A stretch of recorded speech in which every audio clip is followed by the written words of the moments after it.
Let's do this, y'all. Happy Friday. Oh, damn it. I forgot to turn on the background again.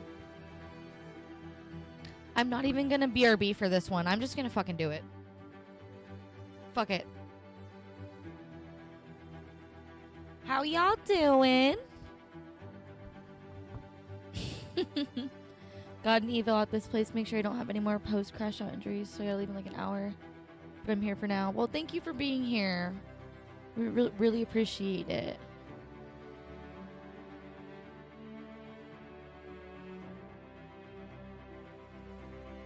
Oh, Crunchyroll. That's not what we wanted. Hello? Take me home.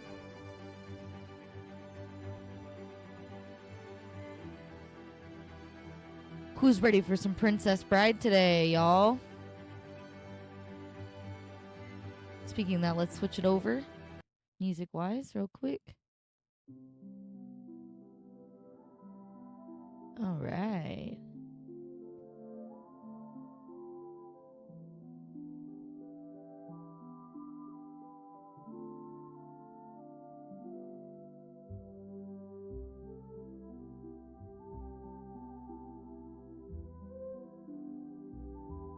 All right. Now we have some cute stuff in the background, and we're ready for reading. Sorry that we missed book club this week on Monday. I was just feeling so tired. It's been a lot lately, like a lot of different things. So I'm just grateful to be here.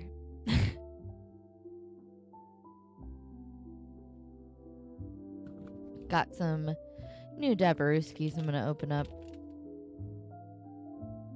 for our pre-read Dabaduski.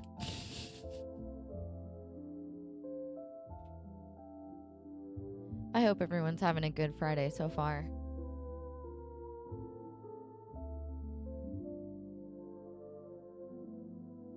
We are so close to this weekend. Like, just a couple hours, guys.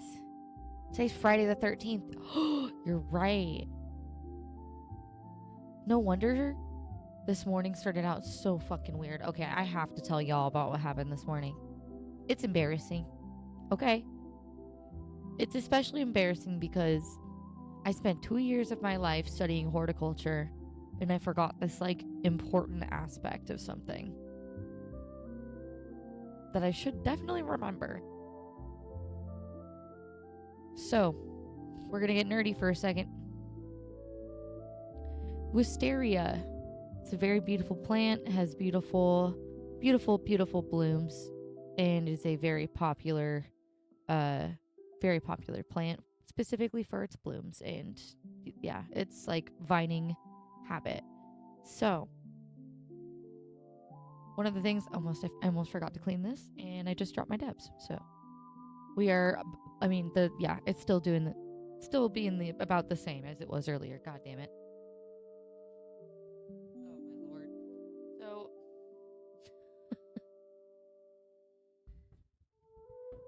Wisteria seed pods are really cool.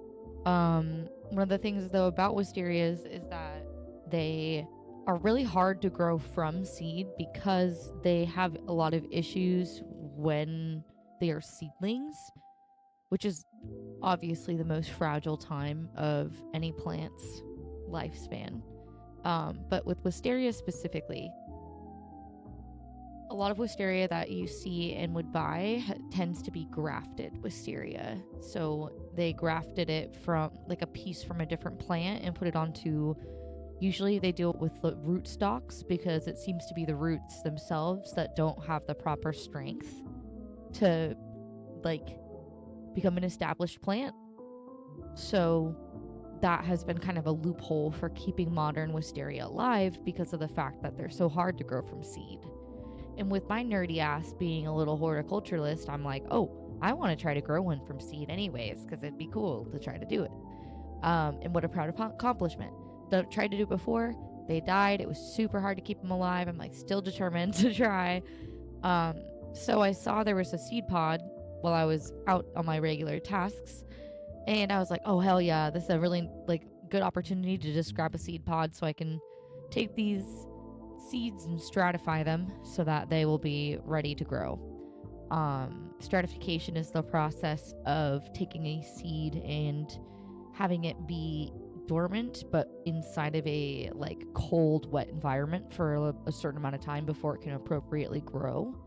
And the reason is that different seed covers, so the outsides of the seeds, take certain amounts of time and moisture levels and temperature levels to activate germination.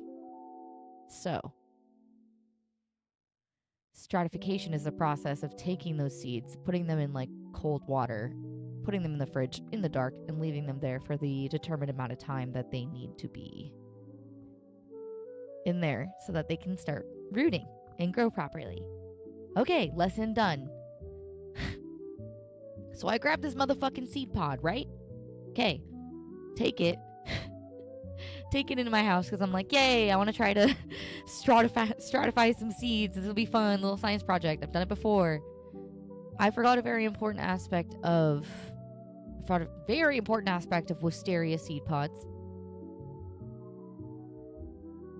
They eject their seeds, essentially, because some plants, the only way they can properly disperse their stuff from, some do it with wind, some do it with dander on plants, getting on animals and other things. Some of them just fucking explode, and wisteria is one of the ones who explodes. So my dumb ass was like, I'll just set it here, and then I'm gonna like do that soon. And then I leave it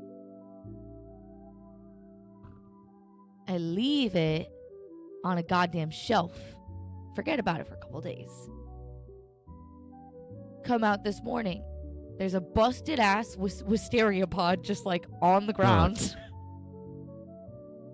And wisteria seeds in like different spots of my house. And I'm like, oh, the cats.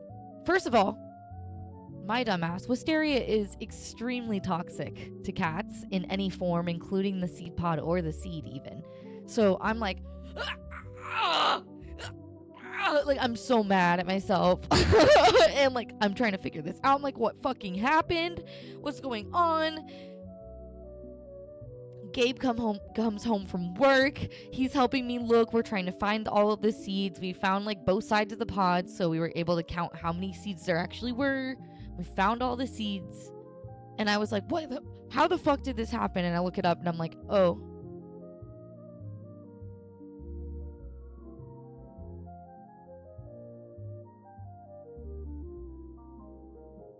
I forgot that they're the kind of seed pod that it fucking explodes.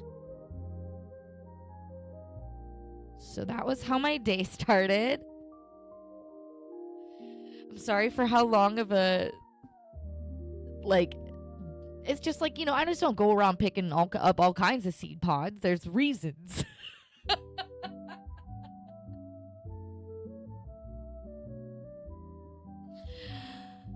I'm a plant girly, and I was gonna do something with that and didn't realize or remember that that was a component of having a seed pod in my presence from a wisteria. So if you ever try to get wisteria seeds, don't. If you get the pods, just open the pods or keep them in a place where they can safely explode. Because essentially the pods dry up enough and crack open and then just goes bing everywhere. The end. That's the end of that story. Now let's read the one that we're supposed to be reading.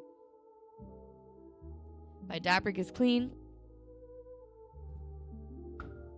I found the dab that fell in my lap also, so we didn't lose it all. That would be so beautiful. Oh my god, that sounds gorgeous. Absolutely stunning.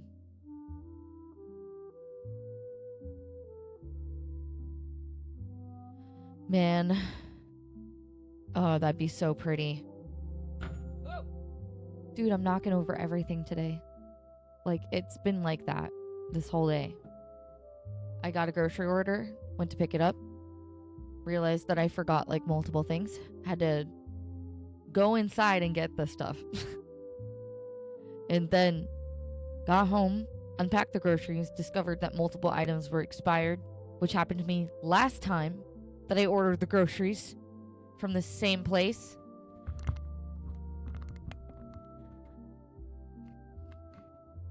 I accidentally pressed a button. So yeah, it was fucking just so annoying. Just one of those fucking days today. So we're gonna have some fun. We're gonna read The Princess Bride. God damn it. These ads are trying so desperately to run. And then we'll have a fun movie night tonight afterwards in Discord. We're gonna be watching Love Actually, which I'm so excited because it's like Love Actually can be a Christmas movie or a Valentine's Day movie or like a love movie. So, yeehaw, this will be a fun night. Grab your goodies. We're gonna have a party. My eyelashes, I slapped them on at the last second. And they are itching my eyes so bad. You guys, my hair is in like also the most insane grow out stages of this mullet that I had from before. And I'm almost like glad that my headphones cover so much of my hair. Just looks fucking insane right now. Like this keeps the shape that I want it to look. You know. Oh, you haven't seen this? Oh, I'm excited.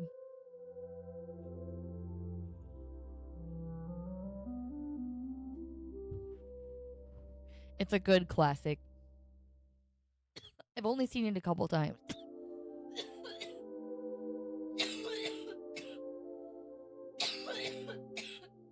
Woo! All right.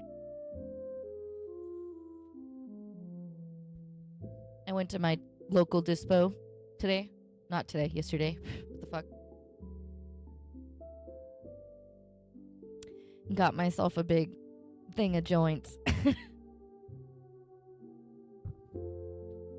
Because I'm tired. I'm tired. I don't want to. Okay.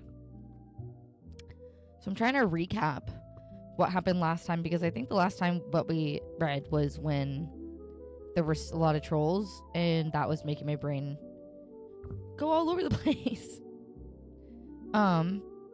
Right. So we were talking about, we were waiting for the man climbing up the cliff to possibly get to the top while Inigo was waiting for him. And then in that, we are then now learning Inigo's like life story and the story behind the 5-fingered sword that he has.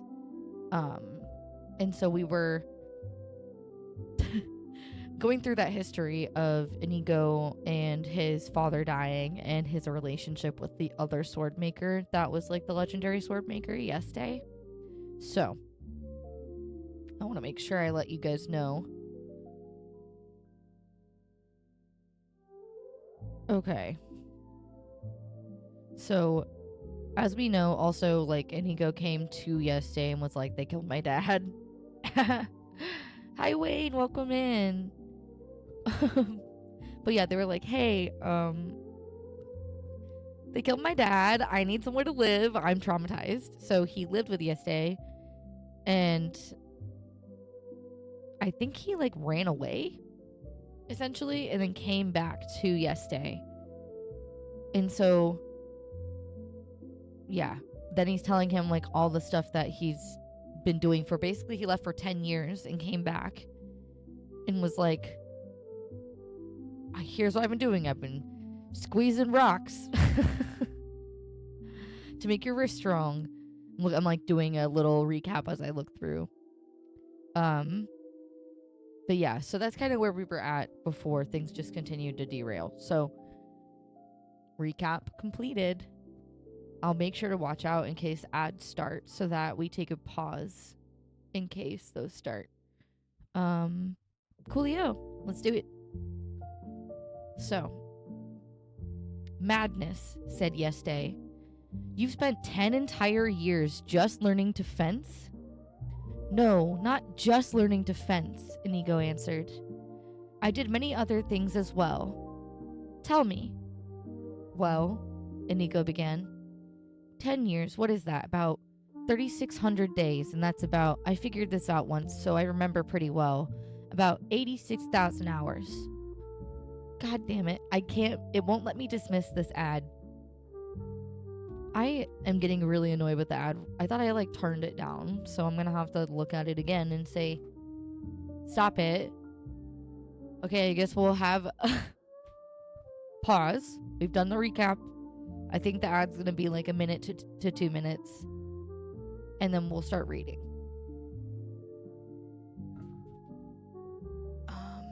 All right, let's do that. BRB.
All right.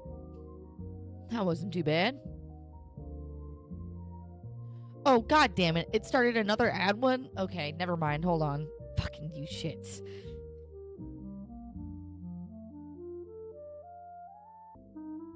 Okay, I just went in there and edited that real quick to try to turn it as far down as possible and turn off the automatic ads. So hopefully we won't get as much as we were getting just now, because that was so fucking dumb.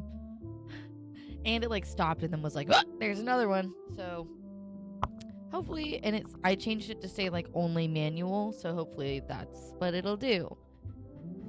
God. All right, so this is where Nico goes into that really long, he starts breaking it down a little bit too much, and it starts to get ridiculous. So, just warning everybody.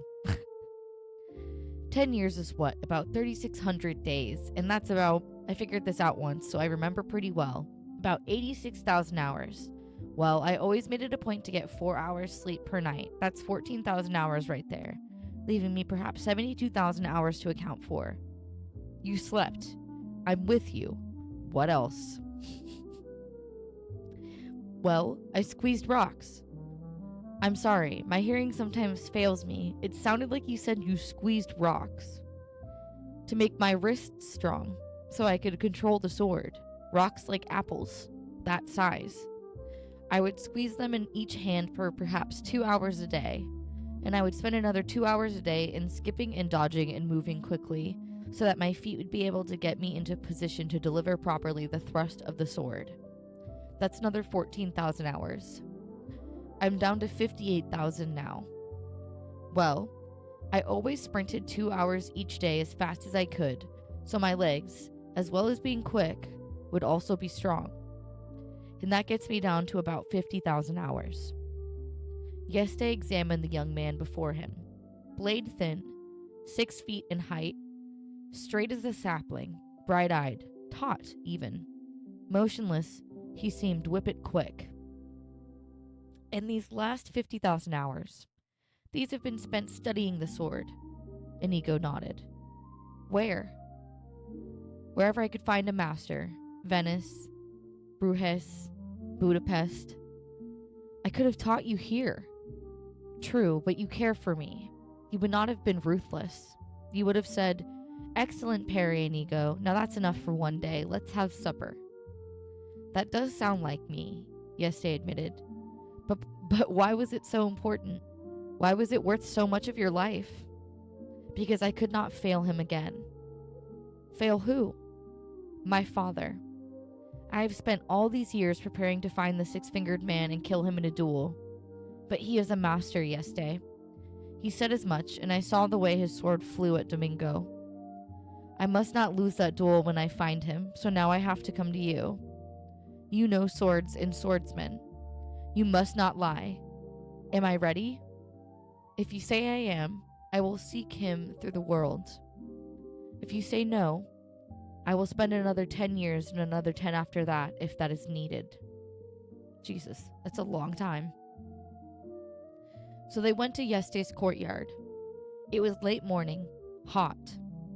Yeste put his body in a chair and the chair in the shade.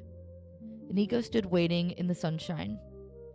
We need not test desire, and we know you have sufficient motive to deliver the death blow, Yeste said. Therefore, we need only probe your knowledge and speed and stamina.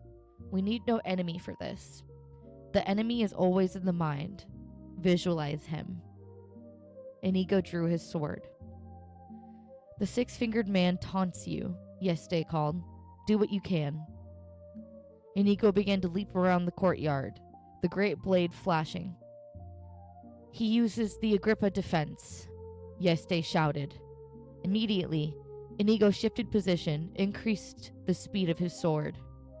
Now he surprises you with Bonetti's attack. But Inigo was not surprised for long. Again, his feet shifted. He moved his body a different way. Perspiration was pouring down his thin frame now, and the great blade was blinding. Yeste continued to shout. Inigo continued to shift. The blade never stopped.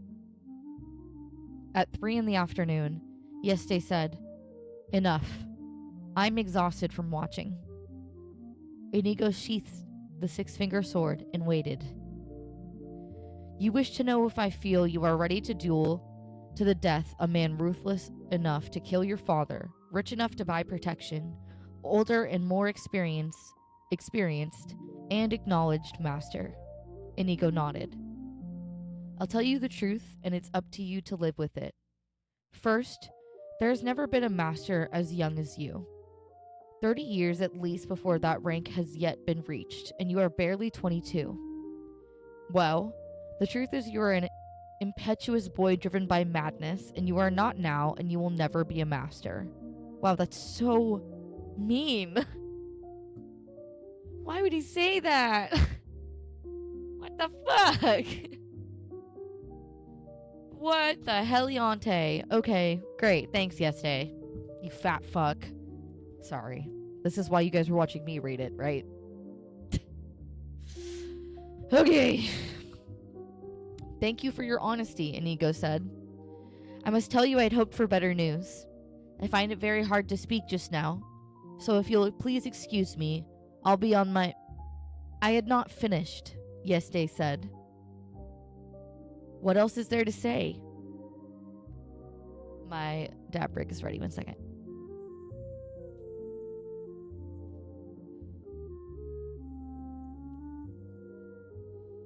All right. I loved your father very dearly, that you know, but this you did not know. When we were very young, not yet 20, we saw with our own eyes an exhibition by the Corsican wizard Bastia. I know of no wizards. It is the rank beyond master in swordmanship, Yeste said. Bastia was the last man so designated. Long before your birth, he died at sea. There have been no wizards since, and you would never in this world have beaten him. But I tell you this, he would never in this world have beaten you. Inigo stood silent for a long time. I'm ready then. Choo choo. I would not enjoy being the six-fingered man, was all Yeste replied. The next morning, Inigo began the track down.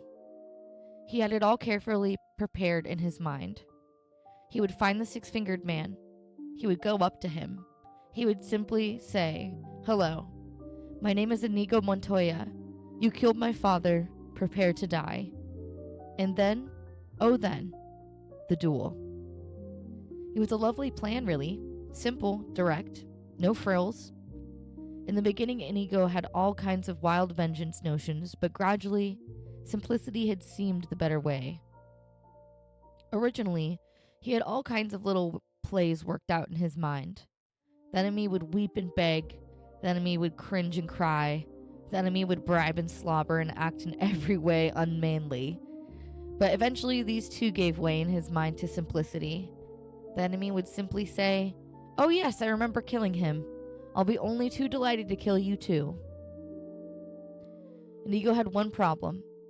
He could not find the enemy. It never occurred to him there would be the least difficulty. After all, how many noblemen were there with 6 fingers on their right hands? Probably more than we'd like to admit. Anyways, surely it would be the talk of whatever his vicinity happened to be. A few questions. "Pardon, I'm not crazy, but have you seen any 6-fingered noblemen lately?" And surely sooner or later there would be an answering yes. But it didn't come sooner. And later wasn't the kind of thing you wanted to hold your breath for either. The first month wasn't all that discouraging. Inigo crisscrossed Spain and Portugal. The second month he moved to France and spent the rest of the year there. The year following, that was his Italian year. And then came Germany and the whole of Switzerland. It was only after 5 solid years of failure that he began to worry. By then he had seen all of the Balkans and most of Scandinavia, and had visited the Florentines and the natives of Gilder, and into Mother Russia, and down step by step around the entire Mediterranean. By then he knew what had happened. 10 years was 10 years too long. Too much had been allowed to happen. The 6-fingered man was probably crusading Asia, or getting rich in America, or a hermit in the East Indies, or dead? Inigo, at the age of 27, began to have a few extra glasses of wine at night to help him get to sleep. At 28, he was having a few extra glasses to help him digest his lunch. At 29, the wine was essential to wake him in the morning. His world was collapsing around him. Not only was he living in daily failure, something almost as dreadful was beginning to happen. Fencing was beginning to bore him. He was simply too good. He would make his living during his travels by finding the local champion wherever he happened to be, and they would duel, and Inigo would disarm him and accept whatever they happened to bet. And with his winnings, he would pay for his food and his lodging and his wine. But the local champions were nothing. Even in the big cities, the local experts were nothing. Even in the capital cities, the local masters were nothing. There was no competition, nothing to help him keep an edge. His life began to seem pointless. His quest pointless. Everything without reason. At 30, he gave up the ghost. He stopped his search, forgot to eat, slept only on occasion. He had his wine for company, and that was enough.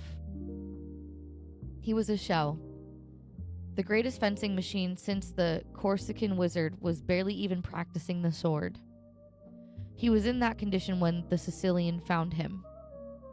At first, the little hunchback only supplied him with stronger wine, but then, through a combination of praise and nudging, the Sicilian began to get him off the bottle, because the Sicilian had a dream.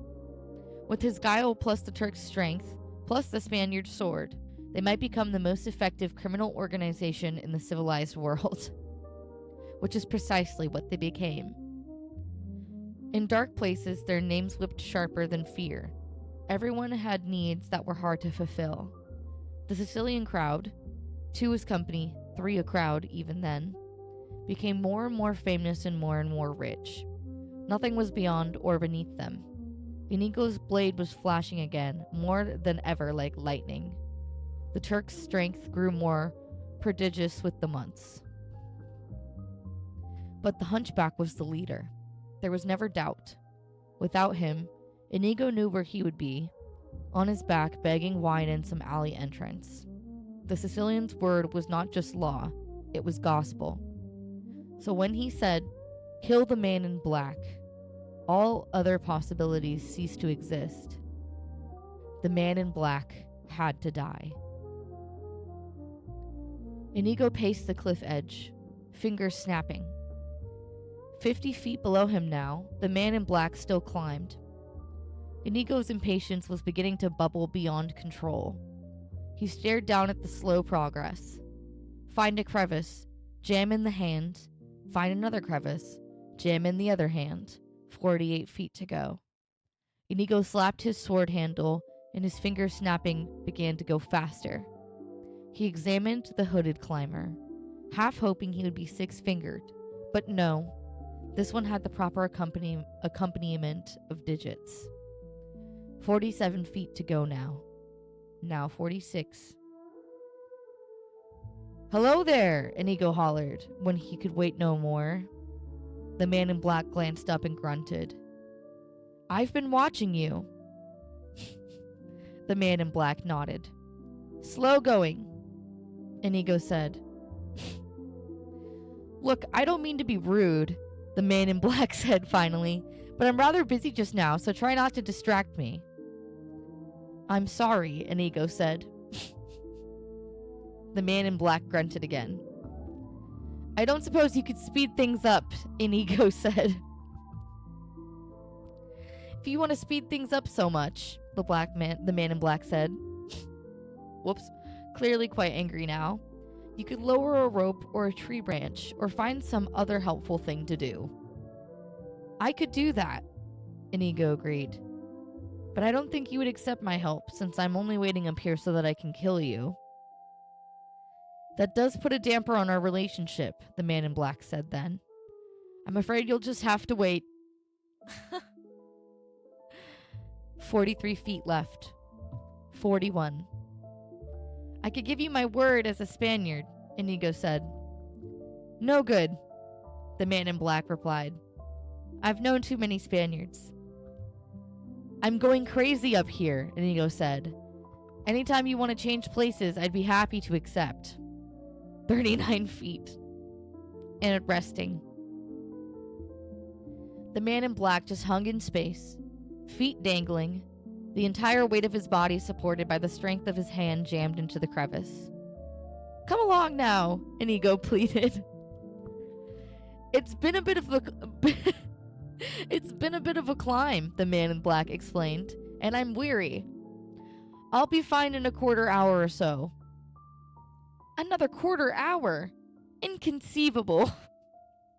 "Look, we've got a piece of extra rope up here we didn't need when we made our original climb. I'll just drop it down to you, and you grab hold and I'll pull and—" "No good," the man in black repeated. "You might pull, but then again, you also just might let go, which, since you're in a hurry to kill me, would certainly do the job quickly." But you wouldn't have ever known I was going to kill you if I hadn't been the one to tell you. Doesn't that let you know I can be trusted?" "Frankly, and I hope you won't be insulted, no." "There's no way you'll trust me." "Nothing comes to mind." Suddenly, Inigo raised his right hand high. "I swear on the soul of Domingo Montoya you will reach the top alive." The man in black was silent for a long time. Then he looked up. "I do not know this Domingo of yours, but something in your tone says I must believe you. Throw me the rope." Inigo quickly tied it around a rock, dropped it over. The man in black grabbed hold, hung suspended alone in space. Inigo pulled. In a moment, the man in black was beside him. "Thank you," the man in black said, and he sank down on the rock. Inigo sat alongside him. "We'll wait until you're ready," he said. The man in black breathed deeply. "Again, thank you." "Why have you followed us?" "You carry baggage of much value." "We have no intention of selling," Inigo said. "That is your business." "And yours?" The man in black made no reply.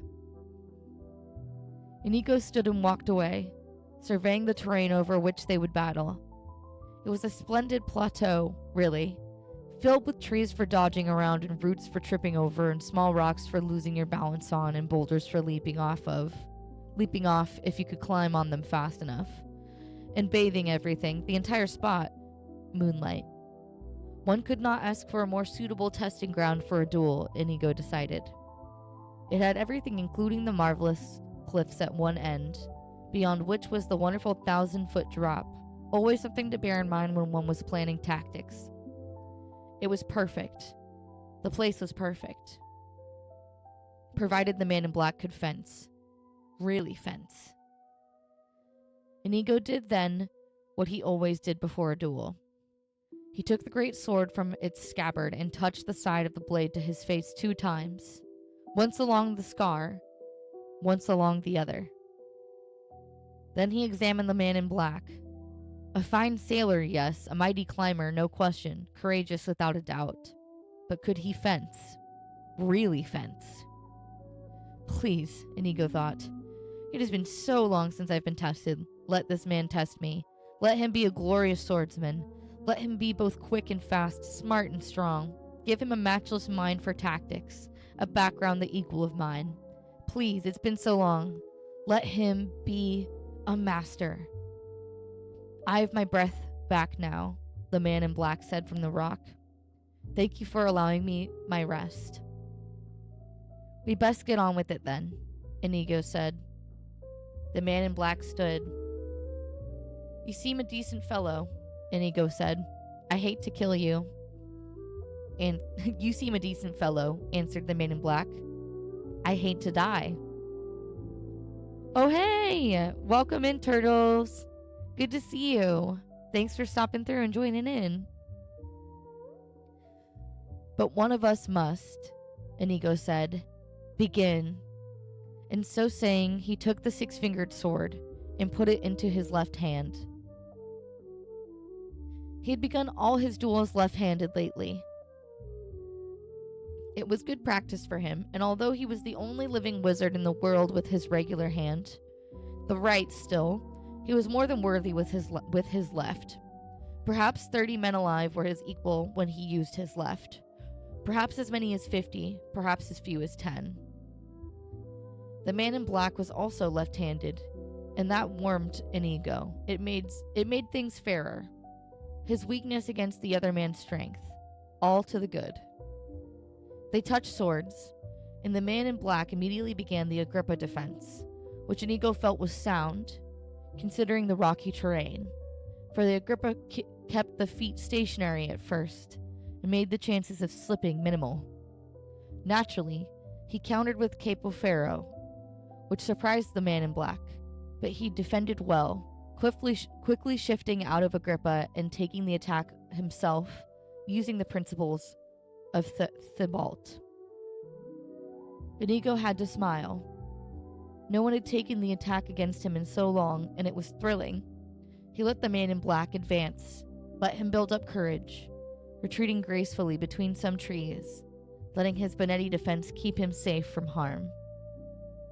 Then his legs flicked, and he was behind the nearest tree, and the man in black had not expected it and was slow reacting. Inigo flashed immediately out from the tree, attacking himself now, and the man in black retreated, stumbled, got his balance, and continued moving away. Farewell, turtles. Thanks for stopping through. Have a good rest of your day / night.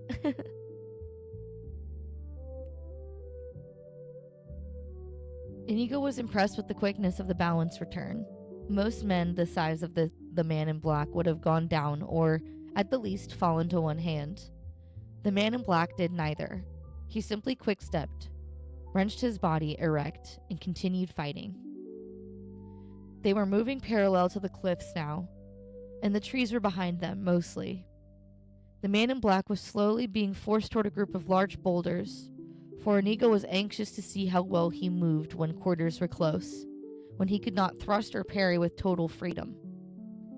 He continued to force, and then the boulders were surrounding them. Inigo suddenly threw his body against a nearby rock, rebounded off it with stunning force, lunging with incredible speed. First blood was his. He had pinked the man in black, grazed him only, along the left wrist. A scratch was all, but it was bleeding. Immediately, the man in black hurried his retreat, getting his position away from the boulders, getting out into the open of the plateau. Inigo followed, not bothering to try to check the other man's flight. There would always be time for that later. The man in black launched his greatest assault. It came with no warning, and the speed and strength of it were terrifying.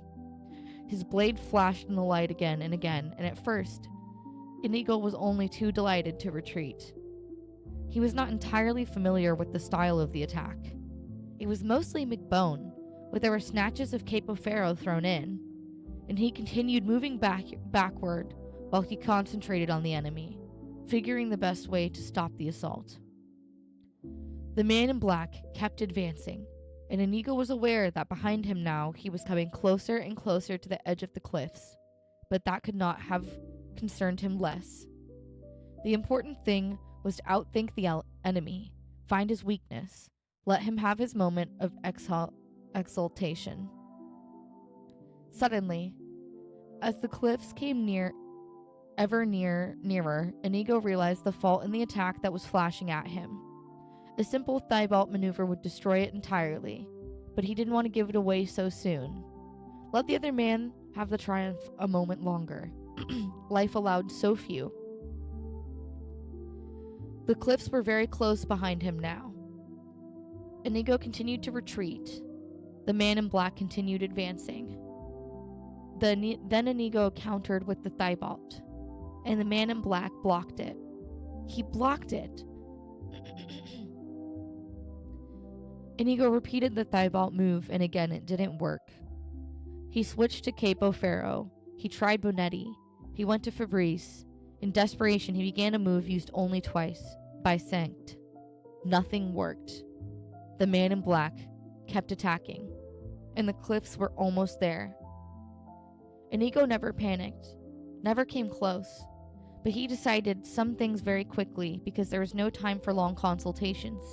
What he decided was that although the man in black was slow in reacting to moves behind trees, and not much good at all amidst some boulders when movement was restricted, yet out in the open where there was space he was a terror, a left-handed, black-masked terror.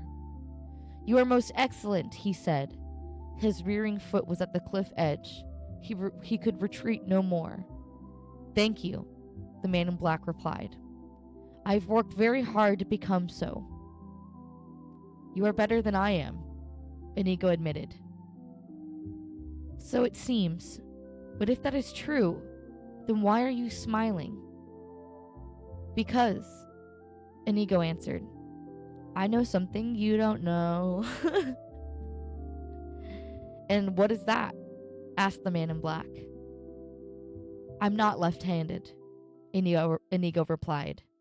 And with those words, he all but threw the six-finger sword into his right hand, and the tide of battle returned. The man in black retreated before the slashing of the great sword. He tried to sidestep, tried to parry, tried to somehow escape the doom that was now inevitable, but there was no way. He could block 50 thrusts. The 51st flicked through, and now his left arm was bleeding. He could thwart 30 ripostes, but not the 31st, and now his shoulder bled. I need to take a drink.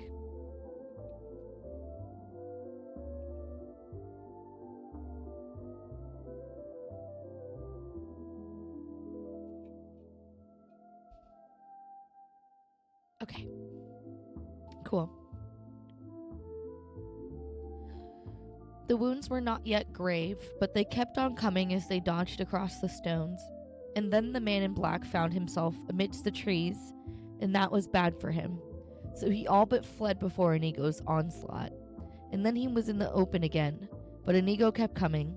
Nothing could stop him. And then the man in black was back amongst the boulders, and that was even worse for him than the trees. And he shouted out in frustration and practically ran to where there was open space again. But there was no dealing with the wizard, and slowly, again, the deadly cliffs became a factor in the fight, only now it was the man in black who was being forced to doom. He was brave, and he was strong, and the cuts did not make him beg for mercy, and he showed no fear behind his black mask. "You are amazing," he cried, as Inigo increased the already blinding speed of the blade. "Thank you. It has not come without effort." The death moment was at hand now. Again and again Inigo thrust forward, and again the man in black managed to ward off the attacks, but each time it was harder, and the strength in Inigo's wrists was endless, and he only thrust the more fiercely, and soon the man in black grew weak. "You cannot tell it," he said then, "because I wear a cape and mask, but I am smiling now." "Why?" "Because I'm not left-handed either," said the man in black. And he too switched hands, and now the battle was finally joined. And Inigo began to retreat. "Who are you?" he screamed. "No one of import. Another lover of the blade." "I must know." "Get used to disappointment." They flashed along the open plateau now, and the blades were both invisible. But oh, the earth trembled, and oh, the sky shook, and Inigo was losing. I have to burp. Okay. He tried to make for the trees, but the man in black would have none of it. He tried retreating to the boulders, but that was denied him too. And in the open, unthinkable as it was, the man in black was superior. Not much, but in a multitude of tiny ways, he was of a slightly higher quality. A hair quicker, a fraction stronger, a speck faster. Not really much at all, but it was enough. They met in Center Plateau for the final assault. Neither man conceded anything. The sound of metal clashing metal rose. A final burst of energy flew through Inigo's veins, and he made every attempt, tried every trick, used every hour of every day of his years of experience. But he was blocked by the man in black. He was shackled by the man in black. He was baffled, thwarted, muzzled, beaten by the man in black. A final flick, and the great six-fingered sword went flying from his hand. Inigo stood there, helpless. Then he dropped to his knees, bowed his head, closed his eyes. "Do it quickly," he said. "May my hands fall from my wrists before I kill an artist like yourself," said the man in black. "I would as soon destroy Da Vinci. However," and here he clubbed Inigo's head with the butt of his sword, "since I can't have you following me either, please understand that I hold you in the highest respect." He struck one more time, and the Spaniard fell unconscious. The man in black quickly tied Inigo's hands around a tree and left him there for a moment, sleeping and helpless. He then sheathed his sword, picked up the Sicilian's trail, and raced into the night. Wow, that's crazy. Okay, let's take a 5-minute break, because that was a crazy battle. I'm gonna go pee and puff, and then I will be right back. And we'll run an ad too, so we'll get it all out of the way at once. Alrighty. Be right back.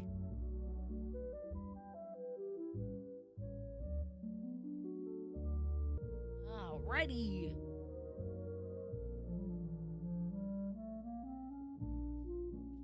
let's get back to it.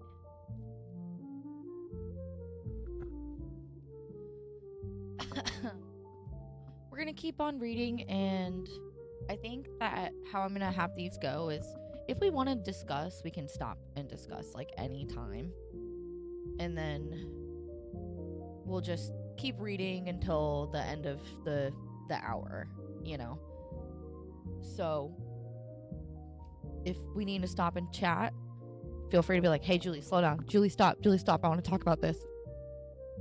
I don't know why I did that. Because I don't want to railroad you guys trying to listen, but also wanting to talk about, like, what the fuck just happened.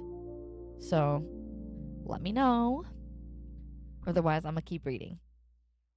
Or stop to talk myself. Alright, so Inigo just got beat by the man in black. And now I think we are transitioning next paragraph to the Turk and the Sicilian are now figuring out that he's been beaten Inigo. He has beaten Inigo, the Turk said. Not quite sure he wanted to believe it, but positive that the news was sad. He liked Inigo. Inigo was the only one who wouldn't laugh when Fezzik asked him to play rhymes. They were hurrying along a mountainous path on the way to Gilder Frontier. The path was narrow and strewn with rocks like cannonballs, so the Sicilian had a terrible time keeping up. Fezzik carried Buttercup lightly on his shoulders. She was still tied hand and foot. I didn't hear you say it again, the Sicilian called out, so Fezzik waited for the hunchback to catch up to him. See? Fezzik pointed then. Far down, at the very bottom of the mountain path, the man in black could be seen running. Inigo is beaten. Inconceivable! Exploded the Sicilian.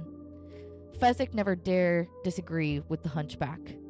I'm so stupid, Fezzik nodded. Inigo has not lost to the man in black. He has defeated him. And to prove it, he has put on all the man in black's clothes and masks and hoods and boots and gained 80 pounds. Oh my fucking god, there's no actual way. The Sicilian squinted down toward the running figure. Fool, he hurled at the Turk. After all these years, can't you tell Inigo when you see him? That isn't Inigo. I'll never learn, the Turk agreed. If there's ever a question about anything, you can always count on me to get it wrong. Damn, poor guy. God. Inigo must have slipped or been tricked or otherwise unfairly beaten. That's the only conceivable explanation. Conceivable, believable, the giant thought. Only he didn't dare say it out loud. Not to the Sicilian. He might have whispered it to Inigo late at night, but that was before Inigo was dead. He also might have whispered heavable, thievable, weavable, but that was as far as he got before the Sicilian started talking again. And that always meant he had to pay very strict attention. Nothing angered the hunchback as quickly as catching Fezzik thinking. Since he barely imagined someone like Fezzik capable of thought, he never asked what was on his mind, because he couldn't have cared less. If he had found out Fezzik was making rhymes, he would have laughed and then found new ways to make Fezzik suffer. Untie her feet, the Sicilian commanded. Fezzik put the princess down and ripped the ropes apart that bound her legs. Then he rubbed her ankles so she could walk. Well, that was nice. The Sicilian grabbed her immediately and yanked her away. Catch up with us quickly, the Sicilian said. Instructions? Fezzik called out, almost panicked. He hated being left on his own like this. Yeah, I would be too. He'd be like, where the fuck are you going? Hey, whoa, Finish him. The Sicilian was getting peeved. Succeed, since Inigo failed us. But I can't fence. I don't know how to fence. Your way. The Sicilian could barely control himself now. Oh, yes, good. My way. Thank you, Vizzini. French said back to the hunchback. Then, summoning all his courage, I need a hint. You're always saying how you understand force, how force belongs to you. Use it. I don't care how. Wait for him behind there. He pointed to a sharp bend in the mountain path. and crush his head like an eggshell. He pointed to the cannonball-sized rocks. I could do that, yes, Fezzik nodded. He was marvelous at throwing heavy things. It just seems not very sportsmanlike, doesn't it? Oh, god damn it, we have another ad? Are you serious? Why is this happening? I don't need monetization this bad. Like, this is really annoying. Okay, I'm gonna do up another pause. We'll run an ad for a minute and then we'll keep reading. Sorry, guys. I don't know why it said it wouldn't put them on a schedule, but yet here it is, still doing it, even when we ran one already. So, sorry if that made it worse. Alright, see you in a second, y'all.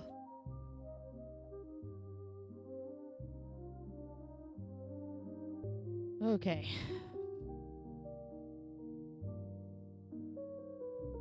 Alright, we're back. So, he wasn't into the sportsmanship of smashing someone with a rock, which I think is personally pretty valid. I don't think I'd want to do that either, like, ugh. But also, yeah, I don't know, this is crazy.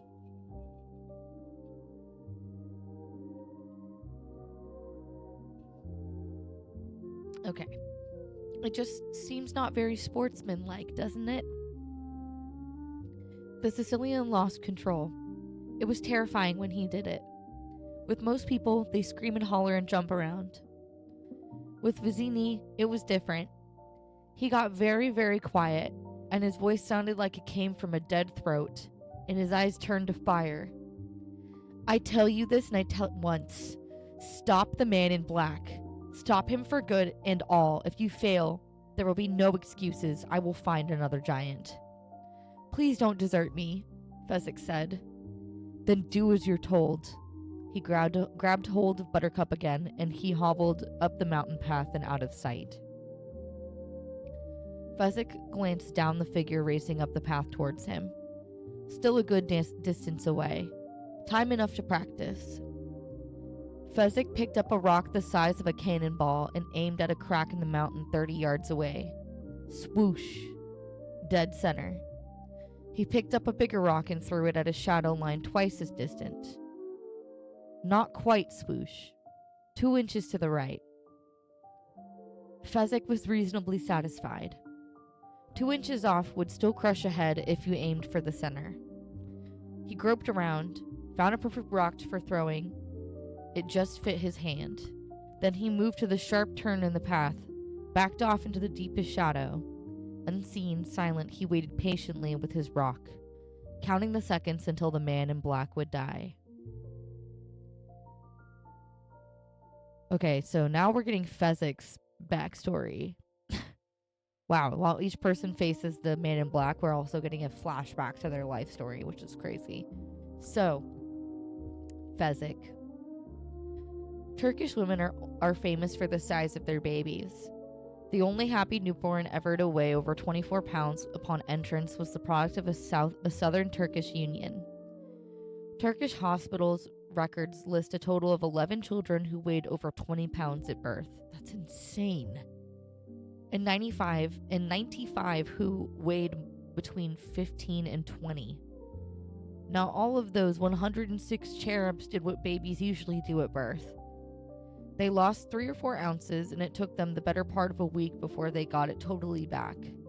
More accurately, 105 of them lost weight just after they were born. Not Fezzik. His first afternoon, he gained a pound.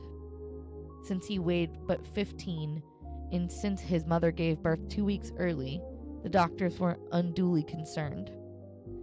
It's because you came 2 weeks too soon, they explained to Fezzik's mother. That explains it. Actually, of course, it didn't explain anything, but whenever doctors are confused about something, which is really more frequently than any of us would do well to think about, they always snatch at something in the vicinity of the case and add, that explains it. If Fezzik's mother had come late, they would have said, oh, well, you came late, that explains it. Or, well, it was raining during delivery. This added weight is simply moisture. That explains it. A healthy baby doubles his birth weight in about 6 months and triples it in a year. Fezzik was a year old. He weighed 85 pounds. Oh my god. He wasn't fat, understand. He looked like a perfectly normal, strong, 85-pound kid. Not all that normal, actually. He was pretty hairy for a 1-year-old. Oh my god. By the time he reached kindergarten, he was ready to shave. Oh my god. He was the size of a normal man by this time. What? Oh my god.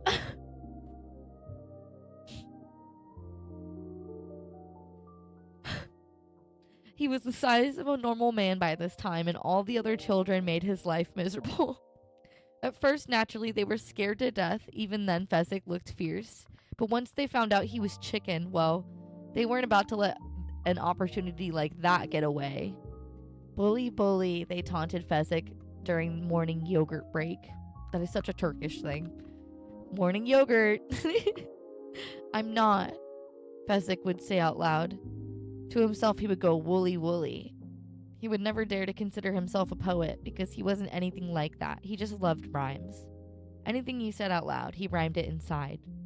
Sometimes the rhymes made sense. Sometimes they didn't. Fezzik never cared much about sense. All that ever mattered was the sound. Coward. Towered. I'm not. Then fight, one of them would say, and would swing all he had and hit Fezzik in the stomach, confident that all Fezzik would do was go oof and stand there because he never got hit back no matter what you did to him. Oof. Another swing. Another. A good stiff punch to the kidneys, maybe. Maybe a kick in the knee. It would go on like that until Fezzik would burst into tears and run away. One day at home, Fezzik's father called, "Come here." Fezzik, as always, obeyed. "Dry your tears," his mother said. Two children had beaten him very badly just before. He did what he could to stop crying. "Fezzik, this can't go on," his mother said. "They must stop kicking on you. "I don't mind so much," Fezzik said. "Well, you should mind," his father said. He was a carpenter with big hands. "Come on outside. I'm going to teach you how to fight." "Please, I don't want... Obey your father." They trooped out to the backyard. "Make a fist," his father said. Fezzik did his best. His father looked at his mother, then at the heavens. "He can't even make a fist," his father said. "He's trying. He's only 6. Don't be so hard on him." Fezzik's father cared for his son greatly, and he tried to keep his voice soft so Fezzik wouldn't burst out crying. But it wasn't easy. "Honey," Fezzik's father said, "look, when you make a fist, you don't put your thumb inside your fingers. You keep your thumb outside your fingers, because if you keep your thumb inside your fingers and you hit somebody, what will happen is you'll break your thumb, and that isn't good because the whole object when you hit somebody is to hurt the other guy, not yourself." Blurt. "I don't want to hurt anybody, Daddy."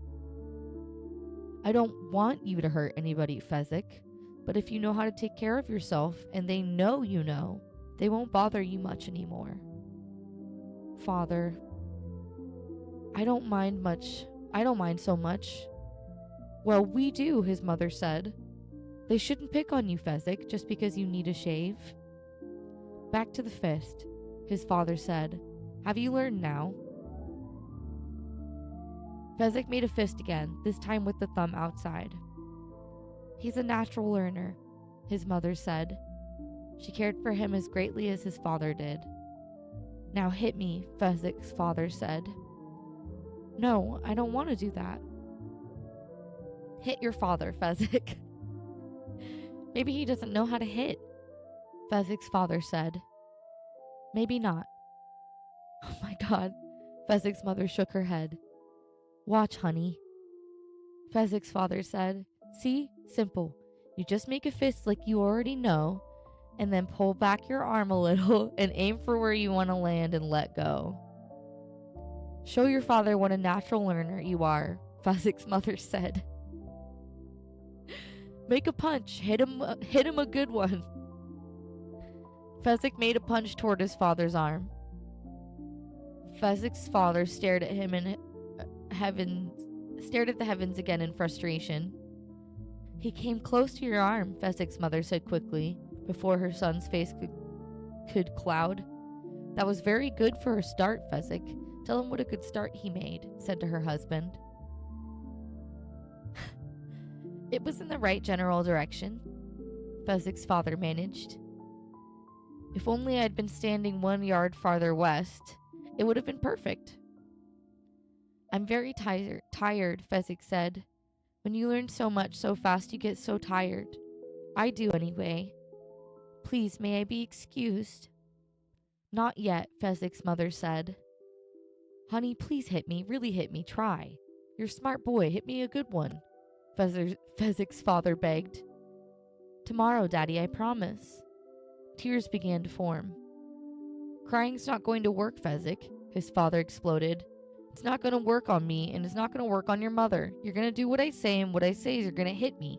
And if it takes all night, we're going to stand right here. And if it takes all week, we're going to stand right here. And if it splat! This was before emergency wards, and that was too bad, at least for Fezzik's father, because there was no place to take him after Fezzik's punch landed, except to his own bed, where he remained with his eyes shut for a day and a half, except for when the milkman came to fix his broken jaw. This was not before doctors, but in Turkey they hadn't gotten around to claiming the bone business yet. Milkmen still were in charge of bones, the logic being that since milk was so good for bones, who would know more about broken bones than a milkman? Oh my god.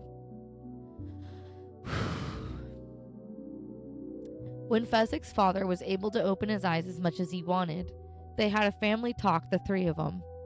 You're very strong, Fezzik, his father said. Actually, that is not strictly true. What his father meant was, you're very strong, Fezzik. What came out was like this. Ever since the milkman had wired his jaws together, all he could manage was the letters Z. But he had a very expressive face, and his wife understood him perfectly. He says, you're very strong, Fezzik.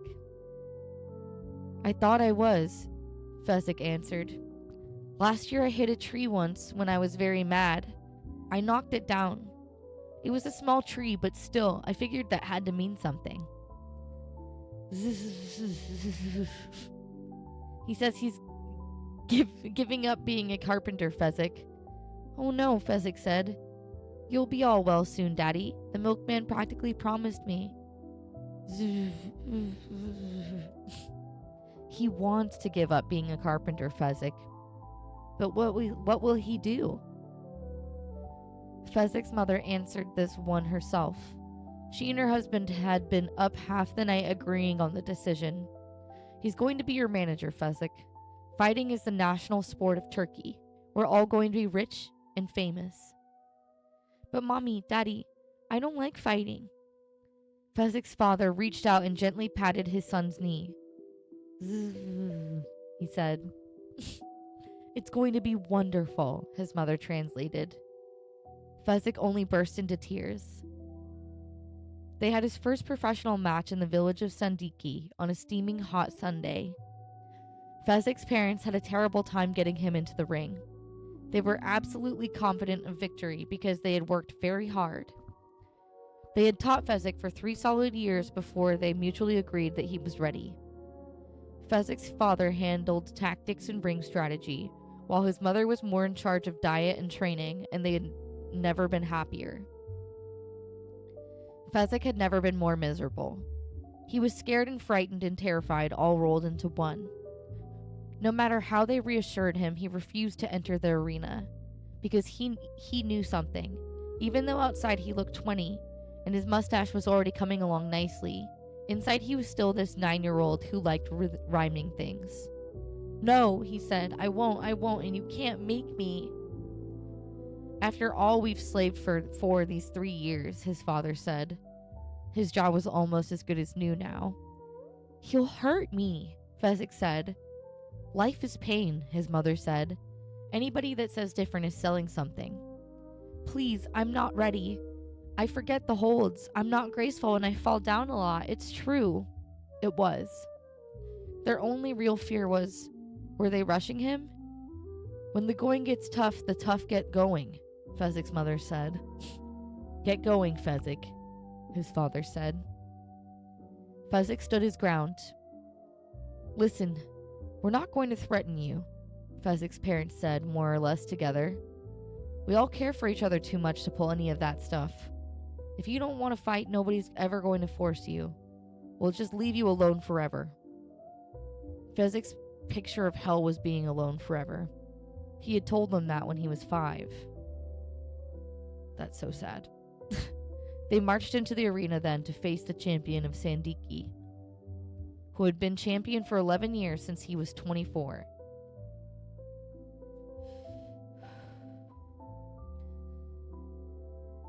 Let's see, sorry. He was very graceful and wide and stood 6 feet in height, only half a foot less than Fezzik. Fezzik didn't stand a chance. He was too clumsy. He kept falling down or getting his holds on backwards so they weren't holds at all. The champion of Sandiki toyed with him. Fezzik kept getting thrown down or falling down or tumbling down or stumbling down. He always got up and tried again, but the champion of Sandiki was much too fast for him and too clever and much, much too experienced. The crowd laughed and ate baklava and enjoyed the whole spectacle. Until Fezzik got his arms around the champion of Sandiki. The crowd grew very quiet then. Fezzik lifted him up. No noise. Fezzik squeezed and squeezed. That's enough now, Fezzik's father said. Fezzik laid the other man down. Thank you, he said. You are a wonderful fighter, and I was lucky. The ex-champion of Sandiki kind of grunted. Raise your hands, you're the winner, his mother reminded. Fezzik stood there in the middle of the ring with his hands raised.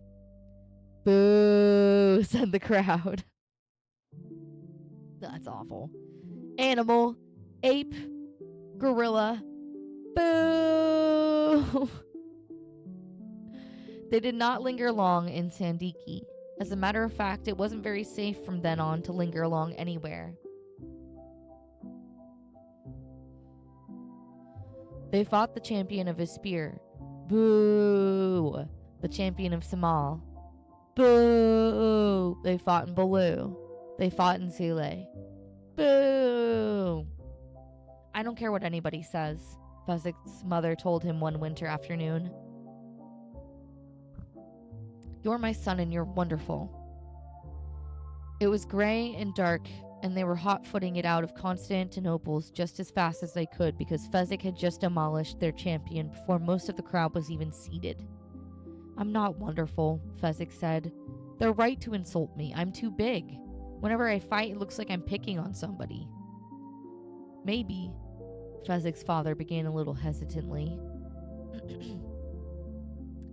Maybe, Fezzik, if you just possibly sort of lose a few fights, they might not yell at us so much. The wife whirled on her husband. The boy's 11 and already you want him to throw fights. Nothing like that, no. Don't get all excited, but maybe if he'd even look like he was suffering a little, they'd let up on us. I'm suffering, Fezzik said. In parentheses, he was. Let it show a little more. I'll try, Daddy. That's a good boy. I can't help being strong. It's not my fault. I don't even exercise. I think it's time to head for Greece, Fezzik's father said. Then, we've beaten everyone in Turkey who'll fight us, and athletics began in Greece. No one appreciates talent like the Greeks. I just hate it when they go, boo, Fezzik said. In parentheses, he did. Now his private picture of hell was being left alone with everybody going boo at him forever. They'll love you in Greece, Fezzik's mother said. They fought in Greece. Arg! In parentheses, Arg was Greek for boo. Bulgaria, Yugoslavia, Czechoslovakia,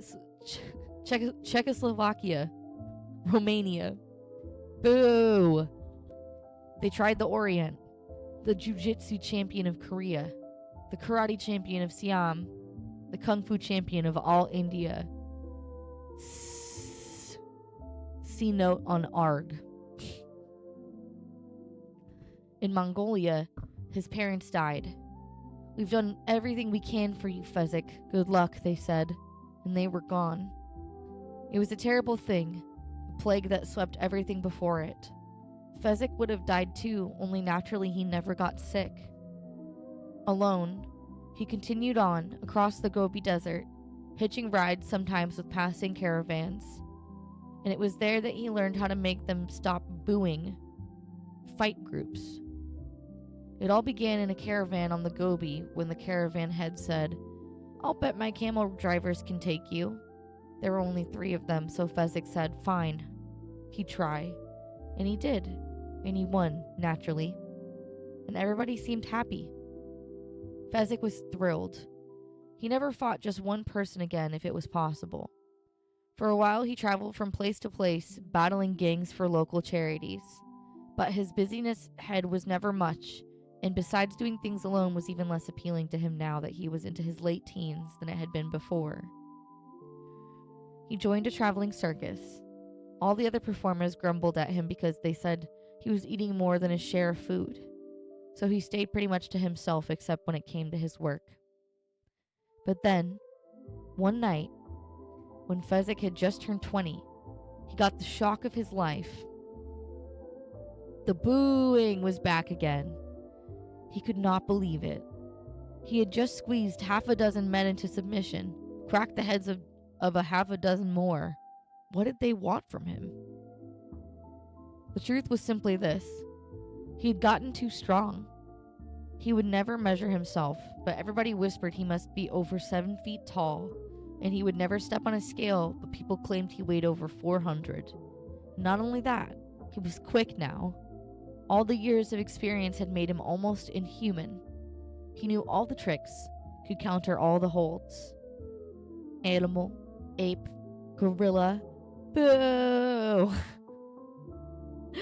That night, alone in his tent, Fezzik wept. He was a freak. In parentheses, speak. He still loved rhymes. A 2-eyed cyclops. Eye drops. Like the tears that were dropping now, dropping from his half-closed eyes. By the next morning, he'd gotten control of himself. At least he still had his circus friends around him. That week, the circus fired him. The crowds were booing them now, too, and the fat lady threatened to walk out, and the midgets were fuming, and that was it for Fezzik. I don't know if that's a word I'm supposed to say now. This was in the middle of Greenland, and as everybody knows, Greenland then as now was the loneliest place on the earth. In Greenland, there is one person for every 20 square miles of real estate. Probably the circus was pretty stupid taking a booking there, but that wasn't the point. The point was that Fezzik was alone, in the loneliest place in the world, just sitting there on a rock, watching the circus pull away. He was sitting there the next day when Vizzini the Sicilian found him. Vizzini flattered him, promised to keep the booze away. Vizzini needed Fezzik, but not half as much as Fezzik needed Vizzini. As long as Vizzini was around, he couldn't be alone. Whatever Vizzini said, Fezzik did. And if that meant crushing the head of the man in black, so be it. But not by ambush, not the coward's way. Nothing unsportsmanlike. His parents had always taught him to go by the rules. Fezzik stood in shadow, the great rock tight in his great hand. He could hear the footsteps of the man in black coming nearer. Nearer. I need to take a drink for a second.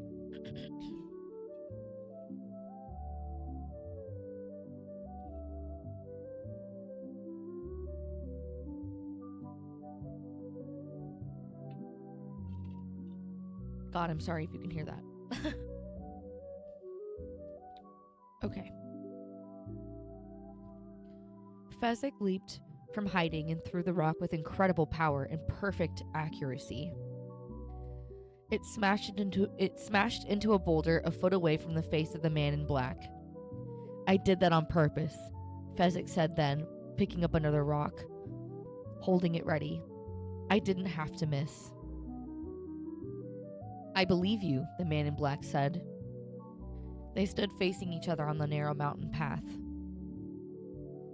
Now what happens? Asked the man in black. We face each other as God intended, Fezzik said.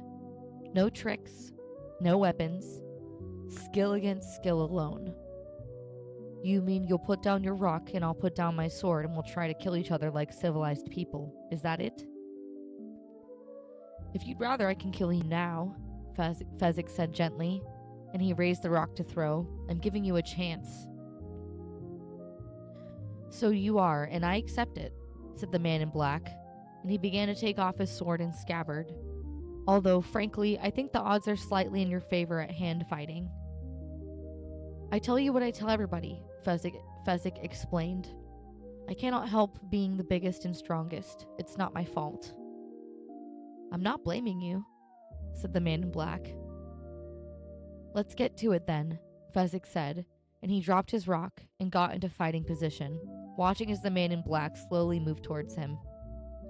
For a moment, Fezzik felt almost wistful. This was clearly a good fellow, even if he had killed an ego. He didn't complain or try and beg and bribe. He just accepted his fate. No complaining, nothing like that. Obviously, a criminal of character. In parentheses. Was he a criminal, though? Fezzik wondered. Surely the mask would indicate that. Or was it worse than that? Was he disfigured? His face burned away by acid, perhaps? Or perhaps born hideous? Why do you wear a mask and hood? Fezzik asked. I think everybody will in the near future, was the man in black's reply. They're terribly comfortable. That's so funny. They faced each other on the mountain path. There was a moment's pause. Then they engaged. Fezzik let the man in black fiddle around a bit, tested the man's strength, which was considerable for someone who wasn't a giant. He let the man in black feint and dodge and try a hold here, a hold there. Then, when he was quite sure the man in black would not go to his maker embarrassed, Fezzik locked his arms tight around. Fezzik lifted and squeezed and squeezed. Then he took the remains of the man in black, snapped him one way, snapped him the other, cracked him with one hand in the neck, with the other at the spine base, locked his legs up, rolled his limp arms around them, and tossed the entire bundle of what had once been human into a nearby crevice. That was the theory anyway. In fact, what happened was this. Fezzik lifted and squeezed, and the man in black slipped free. Thought Fezzik. That certainly was a surprise. I thought for sure I had him. You're very quick, Fezzik complimented. And a good thing too, said the man in black. Then they engaged again. This time Fezzik did not give the man in black a chance to fiddle. He just grabbed him and swung him around his head once, twice, smashed his skull against the nearest boulder, pounded him, pummeled him, gave him a final squeeze for good measure, and tossed the remains of what once had been alive into a nearby crevice. Those were his intentions anyway. Why did they do this to us? In actuality, he never even got through the grabbing part with much success, because no sooner had Fezzik's great hands reached out that the man in black had dropped and spun and twisted and was loose and free and still quite alive. I don't understand a thing that's happening, Fezzik thought. Could I be losing my strength? Could there be a mountain disease that takes your strength? Oh my god, sorry. There was a desert disease that took my parents' strength. That must be it. I must have caught a plague. But if that is it, Why isn't he weak? No, I must still be strong. It has to be something else. Now, what could it be? Suddenly he knew. He had not fought against one man in so long he had all but forgotten how. He'd been fighting groups and gangs and bunches for so many years that the idea of having but a single opponent was slow in making itself known to him, because you fought them entirely differently. When there were 12 against you, you made certain moves, tried certain holds, acted in certain ways. When there was but one, you had to completely read just yourself. Quickly now, Fezzik went back through time. How had he fought the champion of Sandiki? He flashed through that fight in his mind, then reminded himself of all the other victories against other champions, the men from Aspir and Samal and Baloo and Sile. Then he remembered fleeing Constantinople because he had beaten their champion so quickly, so easily. Yes, Fezzik thought. Of course. And suddenly he readjusted his style to what it had once been. But by that time, the man in black had him by the throat. The man in black was riding him, and his arms were locked across Fezzik's windpipe, one in front, one behind. Fezzik reached back to the man in black, but the man in black was hard to grasp. Fezzik could not get his arms around to his back and dislodge the enemy. Fezzik ran at a boulder and, at the last moment, spun around so that the man in black received the main force of the charge. It was a terrible jolt. Fezzik knew it was, but the grip on his windpipe grew ever tighter. Fezzik charged the boulder again, spun, and again he knew the power of the blow the man in black had taken, but still the grip remained. Fezzik clawed at the man in black's arms. He pounded his giant fists at them. By now he had no air. Fezzik continued to struggle. He could feel a hollowness in his legs now. He could see the world beginning to pale, but he did not give up. He was the mighty Fezzik, lover of rhymes, and he did not give up no matter what. Now the hollowness was in his arms and the world was snowing. Fezzik went to his knees. He pounded still, but feebly. He fought still, but his blows would not have harmed a child. No air. There was no more air. There was no more anything, not for Fezzik, not in this world. I am beaten. I'm going to die, he thought just before he fell onto the mountain path. He was only half wrong. There in an instant, between unconsciousness and death, and as the giant pitched onto the rocky path, that instant happened, and just before it happened, the man in black let go. He staggered to his feet and leaned against a boulder until he could walk. Fezzik lay sprawled, faintly breathing. The man in black looked around for a rope to secure the giant, gave up the search almost as soon as he'd begun. What good were ropes against strength like his? He would simply snap them. The man in black made his way back to where he dropped his sword. He put it back on. 2 down and, in parentheses, the hardest one to go. I'm gonna take a sip real quick. Climax!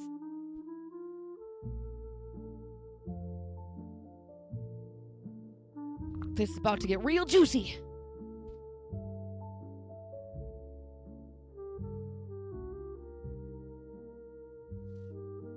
And we're going to get to hear the background of Vizzini probably too, so we'll see.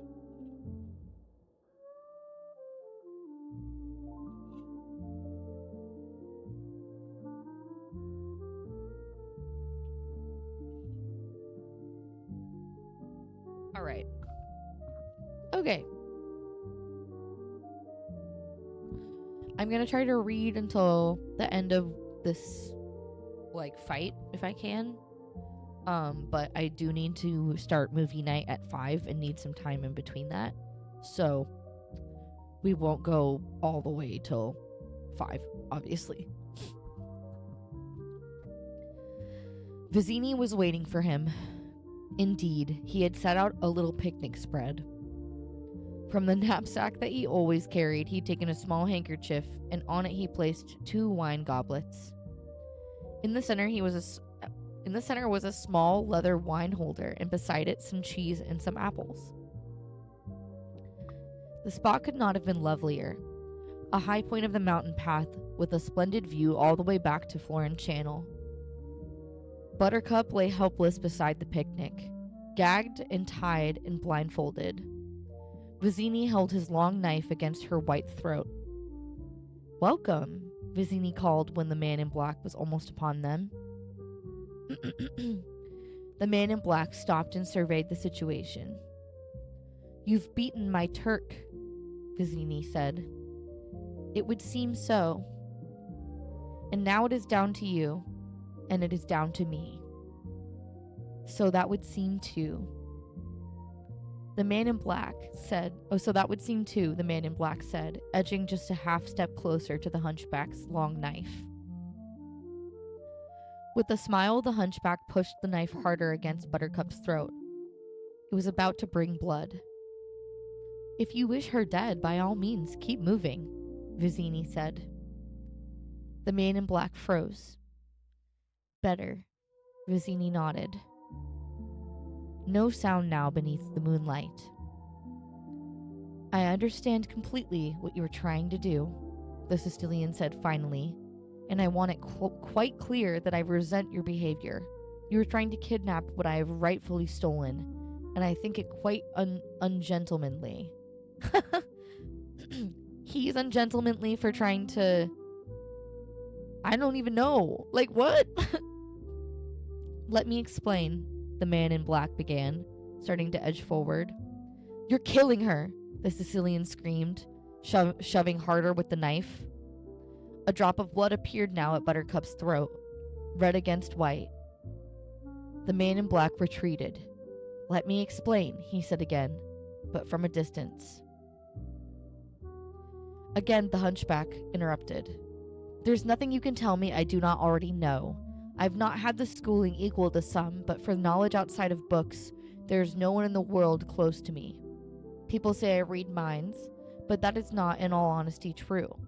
I merely predict the truth using logic and wisdom, and I say you are a kidnapper. Admit it." "I will admit that. As a ransom item, she has value, nothing more.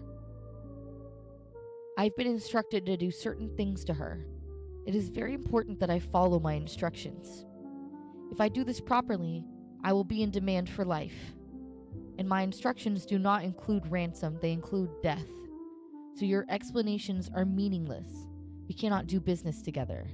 You wish to keep her alive for ransom, whereas it is terribly important to me that she stop breathing in the very near future. Has it occurred to you that I have gone to great effort and expense as well as personal sacrifice to reach this point?" The man in black replied. "And that if I fail now, I might get very angry. And if she stops breathing in the very near future, it is entirely possible that you will catch the same fatal illness. I have no doubt you could kill me. Any man who can get by a Nico and Fezzik would have no trouble disposing of me. However, has it occurred to you that if you did that, then neither of us would get what we want? You having lost your ransom item, me my life." "We're at an impasse then," said the man in black. "I fear so," said the Sicilian. "I cannot compete with you physically, and you are no match for my brains." "You're that smart." "There are no words to contain all my wisdom. I am so cunning, crafty, and clever, so filled with deceit, guile, and chicanery, such a knave, so shrewd, cagey as well as calculating, as diabolical as I am vulpine, as tricky as as tricky as I am untrustworthy. Well, I told you there were not words invented yet to explain how great my brain is, but let me put it this way. The world is several million years old, and several billion people have at one time or another trod upon it, but I, Vizzini the Sicilian, am, speaking with pure candor and modesty, the slickest, sleekest, slyest, and wiliest fellow who has come yet down the pike. Jesus. In that case, said the man in black, I challenge you to a battle of wits. Vizzini had to smile. For the princess. You read my mind. It just seems that way, I told you. It's merely logic and wisdom. To the death? Correct again. I accept, cried Vizzini. Begin the battle. Pour the wine, said the black man. Oh my god, I did it again, said the man in black. I'm sorry, y'all. I can't. I have dyslexia. Please forgive me for saying that. Good God. Said the man in black. Vizzini filled the 2 goblets with deep red liquid. The man in black pulled from his dark clothing a small packet and handed it to the hunchback. Open it and inhale, but be careful not to touch. Vizzini took the packet and followed instructions. I smell nothing. The man in black took the packet again. What you do not smell is called iocane powder. It is odorless, tasteless, and dissolves immediately in any kind of liquid. It also happens to be the deadliest poison known to man. Vizzini was beginning to get excited. I don't suppose you'd hand me the goblets, said the man in black. Vizzini shook his head. Take them yourself. My long knife does not leave her throat. The man in black reached down for the goblets. He took them and turned away. Vizzini cackled aloud in anticipation. The man in black busied himself a long moment. Then he turned again with the goblet in each hand. Very carefully, he put the goblet in his right hand in front of Vizzini, put the goblet in his left hand across the kerchief from the hunchback. He sat down in front of the left-hand goblet and dropped the empty iocane packet by the cheese. Your guess, he said. Where's the poison? Guess, Vizzini cried. I don't guess. I think, I ponder, I deduce, then I decide, but I never guess. The battle of wits has begun, said the man in black. It ends when you decide and we drink the wine and find out who is right and who is dead. We both drink, need I add, and swallow, naturally, at precisely the same time. It's all so simple, said the hunchback. All I have to do is deduce from what I know of you the way your mind works. Are you the kind of man who would put the poison into his own glass or into the glass of his enemy? You're stalling, said the man in black. I'm relishing is what I'm doing, answered the Sicilian. No one has challenged my mind in years, and I love it. By the way, may I smell both the goblets? Be my guest. Just be sure you put them down the same way you found them. The Sicilian sniffed his own glass, then reached across the kerchief for the goblet of the man in black and sniffed that. As you said, odorless. As I also said, you're stalling. The Sicilian smiled and stared at the wine goblets. Now, a great fool, he began, would place the wine in his own goblet because he would know that only another great fool would reach first for what he was given. I'm clearly not a great fool, so I will clearly not reach for your wine. That's your final choice? No, because you knew I was not a great fool, so you would know that I would never fall for such a trick. You would count on it, so I will clearly not reach for mine either. Keep going, said the man in black. I intend to. The Sicilian reflected a moment. We have now decided the poison cup is most likely in front of you. But the poison is powder made from iocane, and iocane comes from Australia, and Australia, as everyone knows, is peopled with criminals, and criminals are used to having people not trust them, as I don't trust you, which means I can clearly not choose the wine in front of you. The man in black was starting to get nervous. But again, you must have suspected I knew the origins of iocane, so you would have known I knew about the criminals and criminal behavior, and therefore I can clearly not choose the wine in front of me. Truly you have dizzying intellect, whispered the man in black. You've beaten my Turk, which means you are exceptionally strong, and exceptionally strong men are convinced that they are too powerful ever to die, too powerful even for iocane poison, so you could have put it in your cup, trusting on your strength to save you. Thus I can clearly not choose the wine in front of you. The man in black was very nervous now. But you also bested my Spaniard, which means you must have studied, because he studied for many years, His Excellence. And if you can study, you are clearly more than simply strong, You are aware of how mortal we all are, and you do not wish to die, so you would have kept the poison as far from yourself as possible. Therefore, I can clearly not choose the wine in front of me." Oh my god, this is crazy. "You're just trying to make me give something away with all this chatter," said the man in black angrily. "Well, it won't work. You'll learn nothing from me, that I promise you. You'll learn nothing from me, that I promise you." "I've already learned everything from you," said the Sicilian. "I know where the poison is." "Only a genius could have deduced as much." "How fortunate for me that I happen to be one," said the hunchback, growing more and more amused now. "You cannot frighten me," said the man in black, but there was still fear all through his voice. "Shall we drink then?" "Pick, choose, quit dragging it out. You don't know, you couldn't know." The Sicilian only smiled at the outburst. Then a strange look crossed his features and he pointed off behind the man in black. "What in the world could that be?" he asked. The man in black turned around and looked. "I don't see anything." "Oh, well, I could have sworn I saw something." "No matter," the Sicilian began to laugh. "Huh, he definitely just did something behind his back. I don't understand what's so funny," said the man in black. "Tell you in a minute," said the hunchback, "but first let's drink." And he picked up his own wine goblet. The man in black picked up the one in front of him. They drank. "You guessed wrong," said the man in black. "You only think I guessed wrong," said the Sicilian, his laughter ringing louder. "That's what's so funny. I switched glasses when your back was turned." There was nothing for the man in black to say. "Fool!" cried the hunchback. "You fell victim to one of the classic blunders.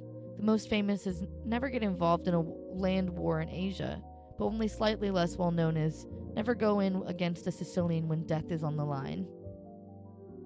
He was quite cheery when the iocane powder took effect. The man in black stepped quickly over the corpse, then roughly ripped the blindfold from the princess's eyes. "I've heard everything that happened," Buttercup began, and then she said, "Oh," because she had never been next to a dead man before. "You killed him," she whispered finally. "I let him die laughing," said the man in black. "Pray I do as much for you." He lifted her, slashed her bonds away, put her on her feet, and started to pull her along. "Please," Buttercup said, "give me a moment to gather myself." The man in black released his grip. Buttercup rubbed her wrists, stopped and massaged her ankles. She took a final moment to look at the Sicilian. "To think," she murmured, "all the time it was your cup that was poisoned." "They were both poisoned," said the man in black. "I've spent the past 2 years building up immunity to iocane powder."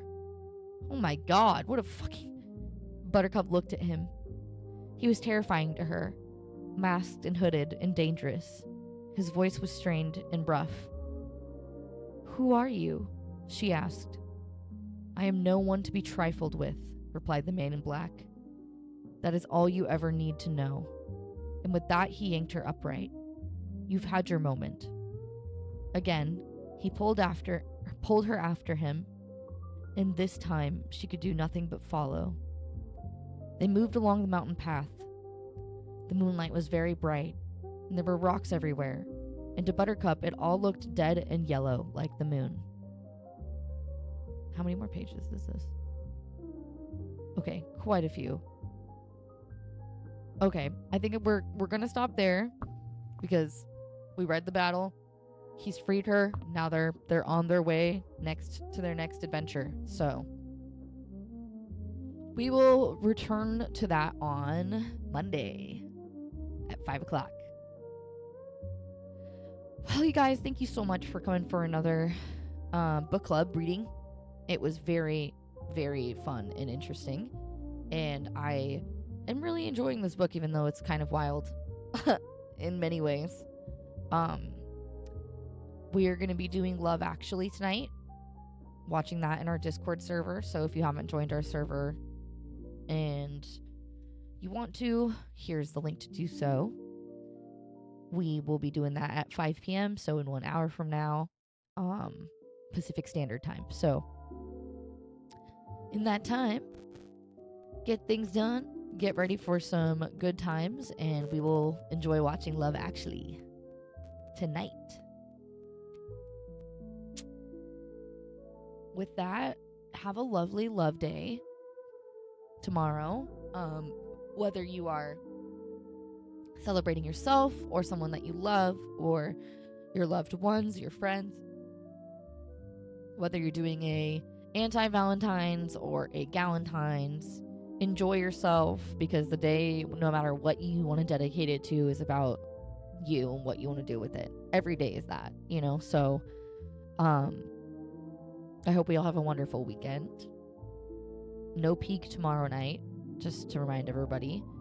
And we will try to have the schedule out by Sunday for this upcoming week.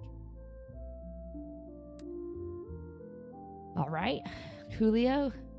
See you guys in a little bit in Discord.